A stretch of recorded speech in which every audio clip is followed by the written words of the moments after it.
بص يا باشا، في ناس كتير بتعمل في البلف بتاع الزيت. احنا هنخش في الموضوع على طول عشان ما نتهالش عليكم، ما نطولش والكلام ده كله يعني. بس حطوا لايك وشيروا ومتابعه، يعني مش هيخسر حاجه. ماشي ولا انت شايف ايه؟ طيب نرجع لموضوعنا بسرعه يلا.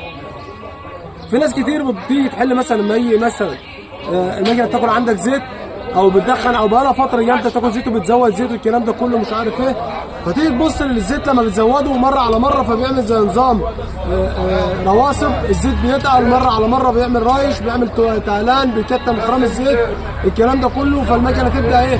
تكتم بقى بلف الزيت بتاع ورق الدبرياج، تكتم البلف بتاع الحدافه، الزيت ما بيطلعش كويس، ترمبه الزيت مش عارف ايه. تبص تلاقي ان ضغط الزيت عاد بيطلع للمكنه ضعيف بسبب تزويد الزيت وقله النظافه بتاعت الزيت. طيب بيوصلنا ليه للمرحله دي في الاخر خالص لما انا بهمل في غيار الزيت او التزويت؟ اصل الناس بترجع تقول لك ايه يا عم انا هزود وامشي. طب ما عندناش مشكله، ما انت هتزود وتحط جديد على قديم، ده بيبوظ دوت، يبقى انت ما عملتش حاجه. لا انا عندي المكنه بتاكل زيت، يبقى كل مثلا انا بغير كل 5 6 ايام، هغير كل 4، بغير كل 8 ايام، هغير كل 6 او كل 7، ابدر شويه واغير زيت حتى لو بتاكل عندك زيت. لكن تزويد الزيت بيوصل المرحله دي. قفشت الحدافه اهي تمام.